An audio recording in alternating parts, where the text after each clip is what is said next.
Check, check, check, check.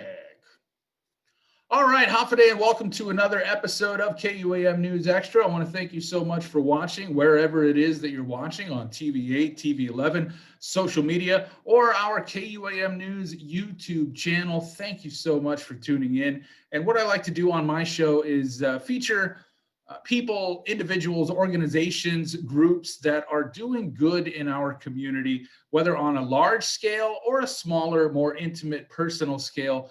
That's what I like to focus on, and we're going to continue that here today. And joining me, we have Jholyn Parducho, and Jholyn is the visitor monitor at Erica's house, which is right here in my neighborhood. So, Jholyn, thank you so much for joining the show. Yes, thank you for having us.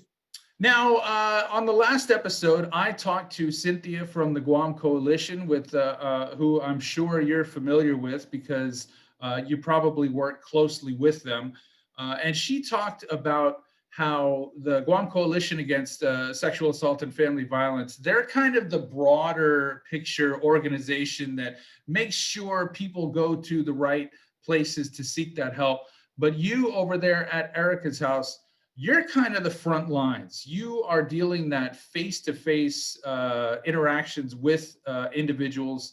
So I'd love to get your perspective on a lot of things, but let's go ahead and start with a little bit about Erica's house. I've seen the signs. As I said, it's right here in my neighborhood, but I'm not exactly sure what exactly Erica's house is. So for myself and many other people out there that may be wondering, what exactly is Erica's house?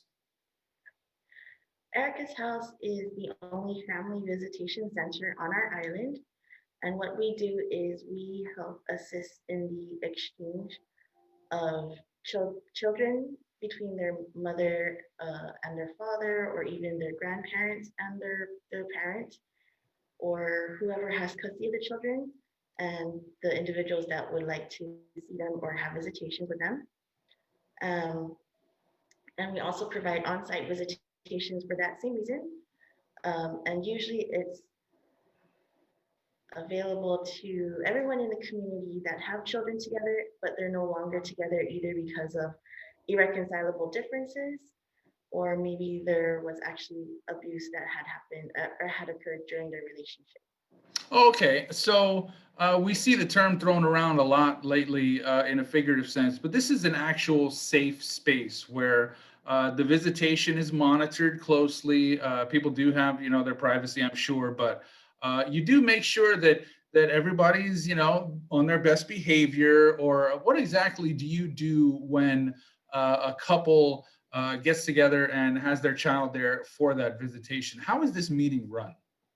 Okay. So our facility is the layout of our facility is there are two separate entrances. So one for the women and those who are authorized on their behalf to come here to either transport their child or children or participate in the visitation. And then the other side is for the men and those that are authorized on their behalf for the same reason. So when Okay. our clients come here, we have gone over orientation with them, and so they are aware that they need to come at staggered times, and that is to help prevent them possibly driving into the facility at the same time. So there's no visual or maybe even verbal interaction between them.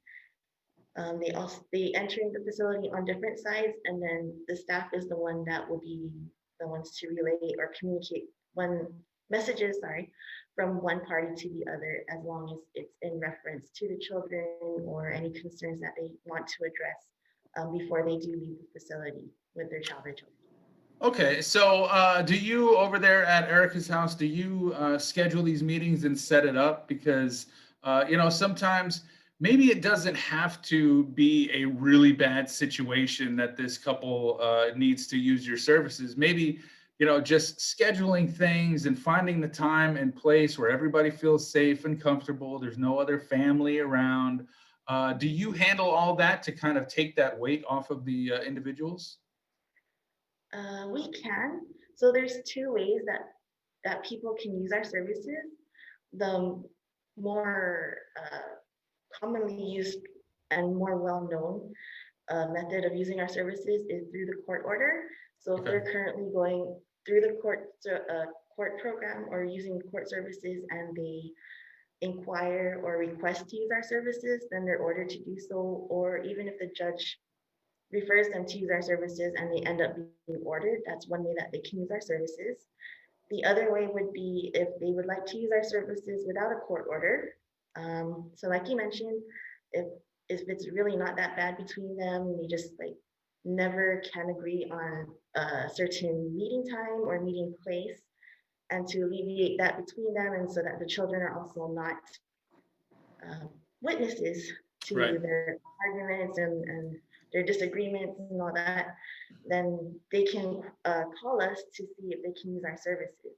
And that would Now, be under a voluntary referral program. The only okay. thing with that though is it's through agreement by the parties. So if both parties don't agree to use our services and to follow the rules under that service, then unfortunately we won't be able to provide them the use of Okay. our Now, yeah, you would prefer that the situations don't get to the point where they need your services over there at Erica's house. But the fact is that, hey, it happens. And, you brought up a good point there with the kids not seeing these arguments, seeing all these things, because they do have a lasting impact on children and their well-being, and when they get older, their views on relationships and how they're conducted. I was talking to Cynthia about that it's kind of a generational thing. So these kids see, mom and dad, they're fighting all the time. Well, that's just how relationships are. And you guys, I think it's a great service where you're taking that confrontational aspect out of it, where it's just a nice meeting. I get to see dad, get to see mom, and everyone is hopefully on their best behavior. Usually they are, since they know we're observing them and documenting how they interact with not only their children when they're here, but also with staff. Because in a nutshell, we're kind of like the messengers. So kind of Right, don't you're keep. the middleman. You kind of, hey, all right, so and so says this, so and so would like to agree on this, and I think it helps, because sometimes those relationships, they get to the point where as soon as they start talking about something, the walls go up, the defenses go up, and it ends up nobody gets anywhere. So having that middle person, that kind of a moderator, so to speak, to just kind of help ease that. Well, hey, I believe that we can come to an agreement and we can figure this out for the good of the children or anyone that's involved, instead of just the couple. So I'm sure you've got quite a bit on your plate as far as that goes. Now, one thing I've been, it's a theme really in the past few months I've been doing this show, is the pandemic, the lockdown. And so, Jholyn, we're going to take a break right now, but when we come back, we are going to talk about the pandemic and how it has affected your operations over there at Erica's house. So stay with us. We'll be back shortly. All right, and welcome back to KUAM News Extra, talking with Jholyn Parducho at Erica's house, the visitation monitor. And before the break, I mentioned that the pandemic, it's kind of all encompassing. It's taken over everything. It's shut down a lot of things. And in your line of work over there at Erica's house, a lot of it is that personal contact, having people come in, sit down, have a chat, maybe a little hug, a handshake here and there. But you can't do that. So how has the pandemic affected your operations, and how have you kind of had to change things around a little bit during it? So first and foremost, how the pandemic affected Erica's house is that we actually had to close. Mm, Um, so we had to cease services to all of our clientele. Um, but prior to us closing, we did do our best to help parties that are using us for the exchange service, where they're able to pick up their children from here and leave for the allotted time they're scheduled for. We contacted them prior to us closing to help make arrangements for them to continue their exchanges in a public and safe place while the facility is closed, so that they can still continue um, having the children spend time with the other party that they don't normally spend that much time with. So the other thing with the pandemic is we've had to implement a lot of changes in the procedure of how we provide the service. So we've had to, of course, acquire a lot of PPEs. um, we are not allowing anyone into the facility at the time unless, they're here waiting for the exchange to take place, and they need to use the restroom. We're not going to deny them from doing that. So they'll still be able to come into the facility to at least use the restroom, and then we sanitize after they've gone back out. Um, but what we have them do right now is they contact us when they are outside the facility, and then we do a visual confirmation that they are present. And when both parties have arrived and say that they are here, then staff will be the ones to go outside the facility, of course, wearing our face mask and Right. equipped with gloves if we need to assist in carrying over items that they need with them when they're visiting with the other party, like diaper bags, or maybe if the child is very young and they're still in a car seat or they can't walk yet, then we do assist in carrying them over as well. So we'll be the ones to go out and escort the children through a walkway through a walkway that is outside our facility to the other side where the other party is waiting for them. Okay. So you are keep it safe. You're following regulations, but you probably go through quite a few PPEs in that process. So, do you have a little stockpile? Are you looking for donations? Is this all acquired by donation or federal funding, grant money? If the people can help, I'd love to at least let them know how they can go about doing that. Mhm. So we do have some money from left over from other fundraisers that have been given to us or that we've acquired through other um, events. Okay. And so prior to the initial lockdown, we were already trying to stockpile some PPEs. But of course, we want to make sure we always have it and not run out. So we're still always continually uh, on the search for PPEs and other items that may come in handy while we're providing our services. We have had some donations of PPEs as well. So I can't think of them right now, but there has been some. So if people do have a lot of extra mask, PPEs, or anything, they can, grab a huge box or sanitizer or something at the store. Would they be able to donate that? How would they go about doing that? Yes. So even during normal operations, we're always willing to accept any donations that the community would like to provide to us. But right now, with the whole pandemic going on, we're trying to limit items from outside being in Okay, the facility. that So makes right now, sense. we're limiting donations that we set down to just monetary or PPEs. So Okay, if individuals or groups or organizations would like to donate to us, they just need to give us a call. So they can call us at 642-4020 or 4022, or if they are able to email us and they have our email address, which is all lowercase one word, Erica hse@gmail.com. They can reach out to us that way so that we can schedule or make arrangements for them to come to the facility, and we'll be ready and waiting for them so that we can go out to receive it. okay. So when this pandemic is lifted, and maybe somebody watches this on YouTube and they get interested in helping, what are some of the things that you would normally be looking for as far as donations? I know cash is always welcome, money is always welcome, but aside from that, are there any goods or products or anything that you normally have a need for that you would like when the pandemic is lifted?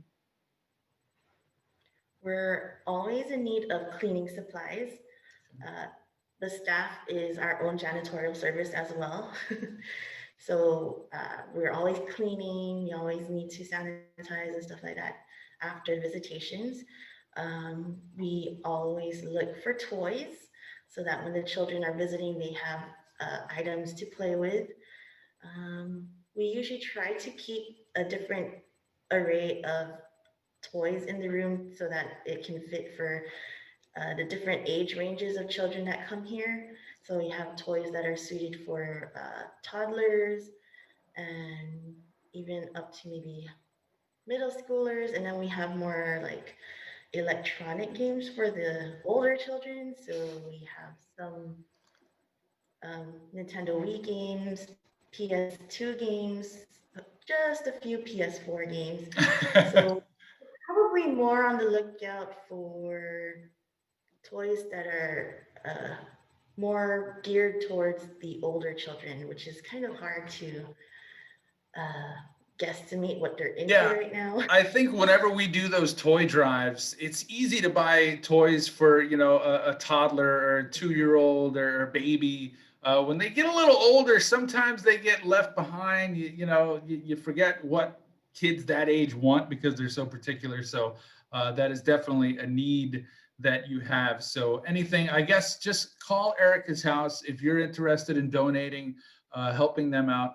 Give them a call, see what the need is that day. I know now with the pandemic, things are a little different, but once things get lifted, then I think we can all do a little bit to help out. So Jholyn, we're going to take a break now and come back. We are going to talk about this month of October and what you guys have planned for it. So we'll be back with more extra after this.